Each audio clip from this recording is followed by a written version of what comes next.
How's it going? This is John at Amp Threads. Just wanted to get online for a little bit, shoot a quick video. I made a purchase recently, a couple of them actually, and it was kind of funny. I was looking for a Gibson hat, and I happened to be out on Temu looking for some cheap cords for building a pedal board. And I found some, and I also saw this hat that looked okay. It said Gibson on it, and it was spelled Gibson. It looked correct. So it was only $5. It was black, had some white trim, and when I got it, it came in. This is what it looked like.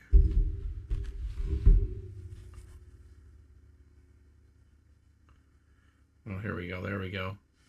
Gibson, but in the picture it said Gibson, Gibson. So this is how the Chinese do things. They deceive you. They make you think it's something, and then when they send it to you, it's not that. Okay? So it's counterfeit. It's what they do. They just counterfeit our things.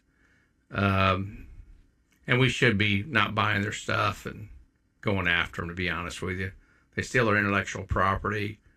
It gets old seeing the stuff that they do, illegal stuff that they do, and they get away with it, and we let them get away with it. Okay, now then, let me show you this hat. So I was at Guitar Center in Columbus on the way home from Cleveland, from the Rock and Roll Hall of Fame, and I found my wife got me this for Father's Day, Gibson hat. Now it's spelled correctly, and it says since 1894. So they've been around a while. Good American company, been around for a while. But the Chinese, this is what they do. It's pitiful. Pitiful, pitiful, pitiful. Luckily, it wasn't that much money, so it's no big deal. But a lesson learned on that one. We should all pay attention to that kind of stuff that's going on. But anyway, I wanted to share that with you. And the other thing I wanted to share, I painted the boards for my pedal board today, and I'm going to start putting it together. I will shoot video progress on that and show you the outcome. I'll talk about the pedals and the order of them and why I'm laying it out the way I'm laying it out, and just kind of give a little lesson on laying out pedal boards and what should go where. You're going to have some things, your modulation, that should go through the effects loop, and your overdrives and your distortions and your wah pedals should go in front of the amp to drive the tubes of the amp. So you're going to have 2 chord paths off the pedal board. So my front row is going to be on my drives and distortions and stuff. My second row will be modulation that'll go through the effects loop. So I'll explain why I lay it out the way I lay it out, and when we get to that point. But that's something I'm working on. It's going to take a number of days to put it all together, because there's some putting together involves some putting some Velcro down, putting Velcro on the pedals, mounting a power supply, and then running the wires. And that's the part that kind of worries me a little bit, is how I'm going to run the wires and make it neat and tidy. That's always the challenge, because you got a lot of wires going on there. So anyway, I wanted to let you know about that. I've got some other videos I'm going to shoot. Right now I'm in the process of cataloging all my albums on, gosh, I gotta think of the name of it, Discogs. And I'm going to pick 10 or 15 albums that kind of influenced me on playing guitar. And some of these albums go back to late 60s, early 70s. I still have them. I bought them back in the 1971. Some of those early records. But anyway, I'm gonna get those out. Talk about those too. That's gonna be another video we're gonna shoot. I'm also gonna shoot some videos on location at a few places coming up, and then we've got a road trip coming this summer that I want to shoot. And I'm working on. I don't know if I can pull this off, but I hope I can. I've reached out to Sammy Hagar's people. I'm going to go see him in concert in June. I'm going to try to get him to sign that amp if I can. It's probably a long shot, but if I can make it happen, it'll be really cool. And we definitely want to document that stuff for authenticity, for one thing, but just because I think it's be a cool thing. I've seen Sammy have Farm Aid with Eddie for the first time. I saw Monsters of Rock tour, his first three shows in Alpine Valley. I've seen his band, The Circle, and the Wabaritos a few times.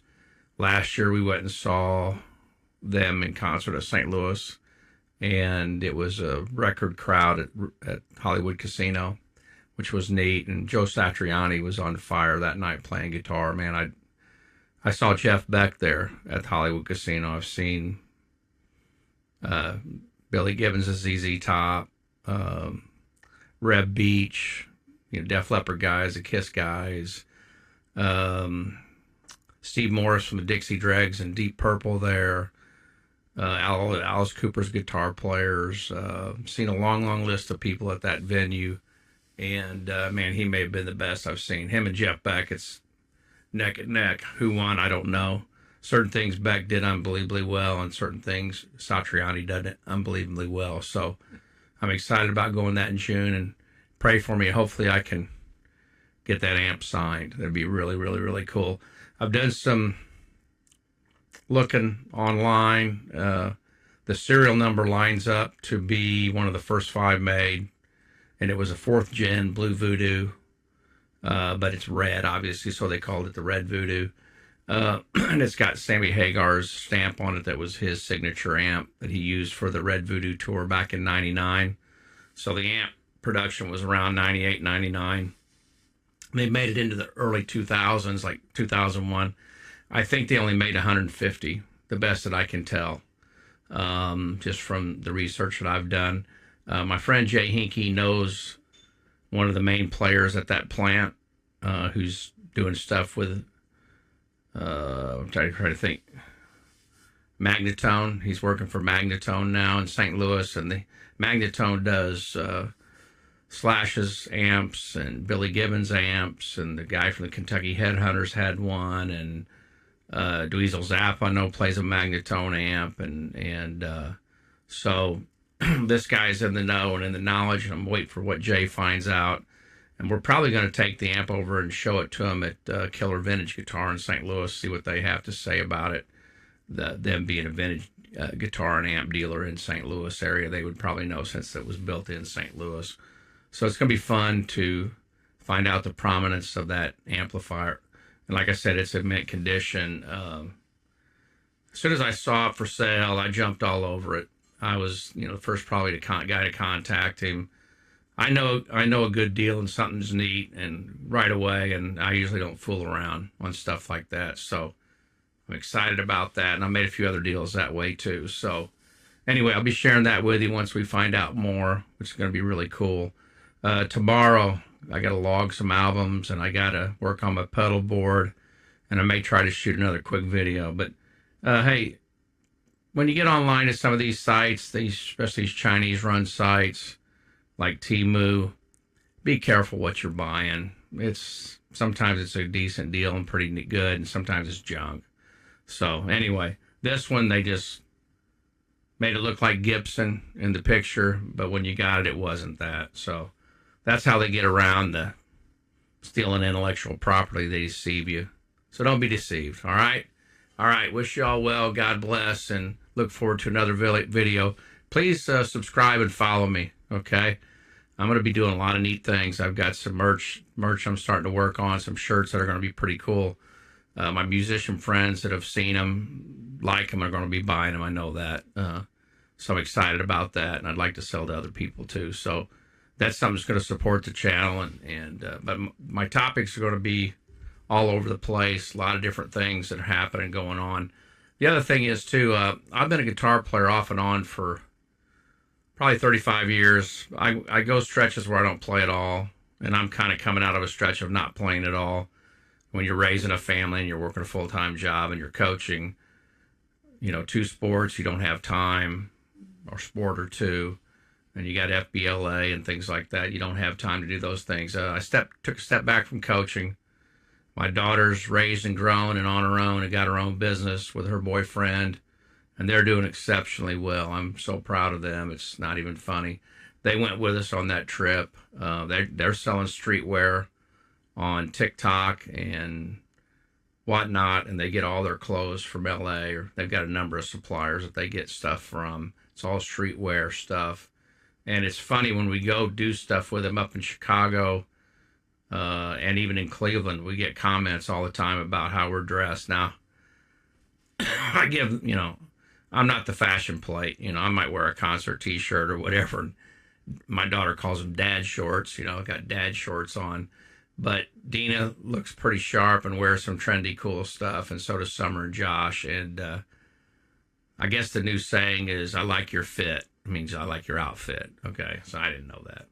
But anyway, so we get that from people. It was said 4 or 5 times in Cleveland, even from homeless people, which I thought was interesting. And then when we went to Chicago, we were waiting on the train to go someplace. And this black gentleman talked to me. He goes, man, you got the flyest family ever, is what he said to me, which I just laughed and said, hey, it's not me. It's my daughter and her boyfriend. They sell this streetwear and they do all this kind of stuff. So anyway, it was funny. So anyway, I thought I'd share that with you. Again, God bless. Have a beautiful week this week. And subscribe to my channel. Follow it. I'm going to be doing some really interesting stuff, and I'd like for you to watch it and see it. All right. God bless. Bye.